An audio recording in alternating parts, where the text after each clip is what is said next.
I'm standing in for my aunt, Paula Gloria. I'm Natasha Maureen, and today my guest is Dyandria. Welcome, Dyandria. It's so good to be on this show, and I'm so excited that you are the one hosting it. I'm very touched because you're the same age as my daughter, and to be sitting next to one of her peers is very exciting and heartfelt for me. Oh, So, well, I'm glad I could do that for you. But so, what exactly is your story? My aunt told me, I think, on a vacation once, but I don't really remember the details. Would you like to share? well, my story is quite a story. Um, it's very important in life to be very selective in who you marry.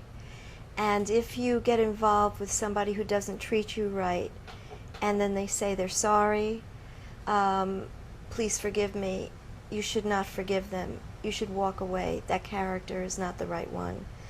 I made the mistake of marrying somebody very bad, and he did horrible things to myself and my child. And he ended up, I finally got the courage to serve him with divorce after so many years of being married to this monster. And in 1995, I had a process server come into the house and serve him with the divorce papers.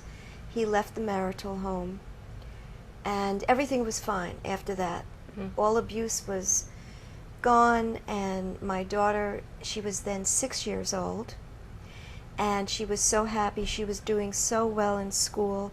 Her grades went up. You could see the report card for the first half of the year when he was living in the house, and the second half when he was out. Her grades went up dramatically, and she was so happy. But she did reveal something, a form of abuse that I did not know about while he was in the house.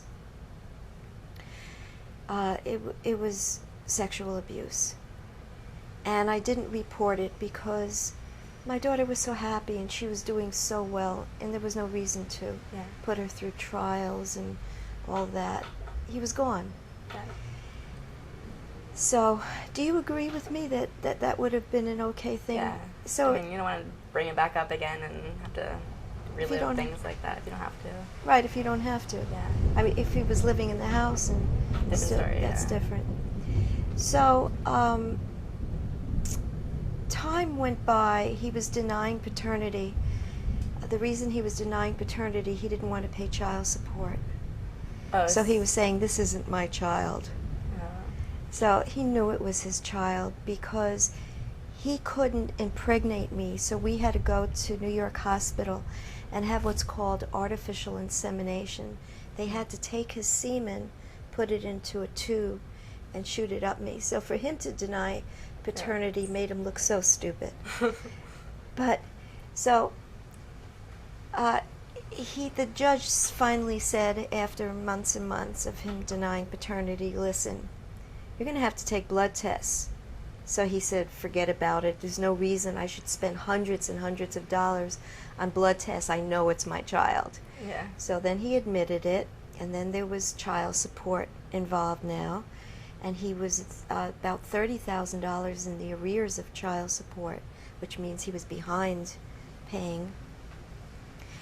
And he kept, then he decided it's cheaper to have custody, because if you have custody, I had my daughter in ballet, gymnastics. She had a private French tutor.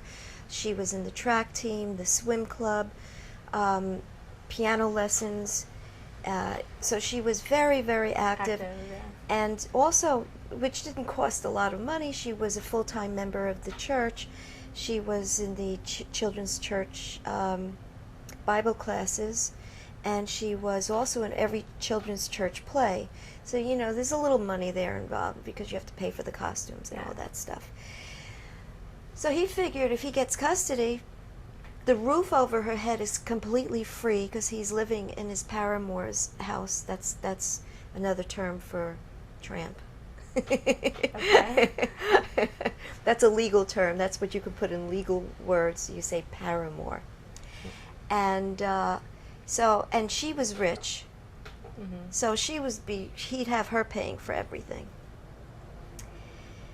And so we're going through this custody thing, and he's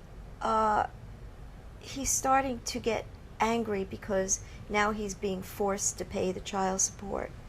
So he beats my daughter on a visit, and he beats her in public where it's seen by many people. And I reported it to the police. When she came home, she told me what had happened. I went to the police station, and everything was fine. They interviewed my daughter, and they said, yeah, we're going to arrest him. I said, he lives way out in Long Island.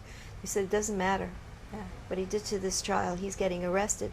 So the following day, I called up the police precinct to find out, have you arrested my former husband? Or he was my husband at the time still. We were separated. And the detective said, why did you tell us that your husband is a detective? I said, because that should not be an issue. We're talking about child abuse. Yeah. Are you telling me you don't arrest detectives who abuse? And that's really what it was, because he never got arrested. What? Just because he was a detective? Are you surprised? Yeah.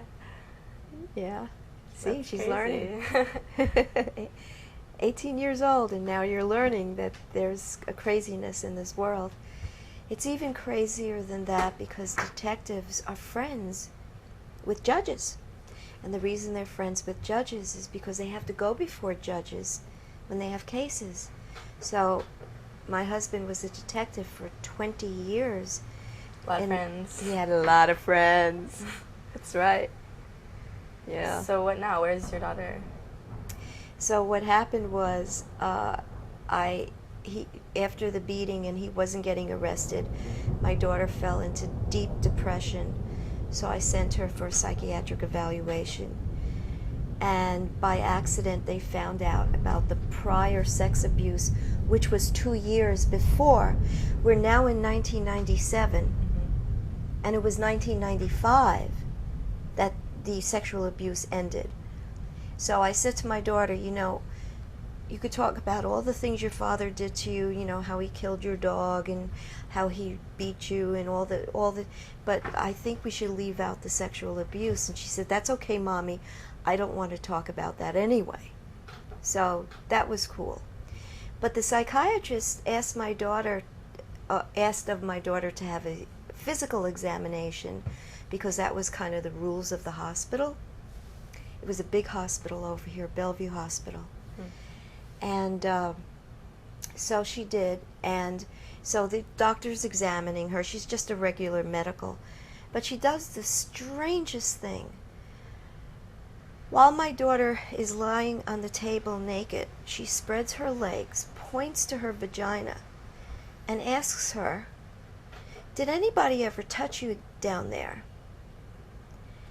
And you know that children have spontaneity. You did.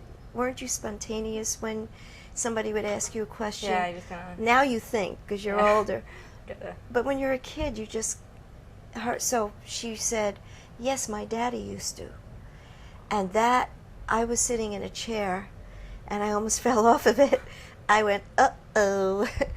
And the reason I went, uh-oh, is I knew he was connected with the system, and I knew something bad would result from that, and it did. 2.5 weeks later, they broke my apartment door down. They took my little girl, 6 years old, crying, put her into state custody, kept her in and out of 6 foster no-care homes. She was abused there too, not sexually, but severely mentally abused. Shuffled her in and out of these places for 5 years. Now, at that time, there was a 5-year statute of limitations on sexual abuse. So after the 5 years was up, they gave my husband custody. Why? Why'd they take her away from you in the first place? Not like you did it. Did he just, tell them that or something? Sort of. Yeah, his friends were helping him. Keeping her in the state custody for 5 years was protecting him. She couldn't testify against him.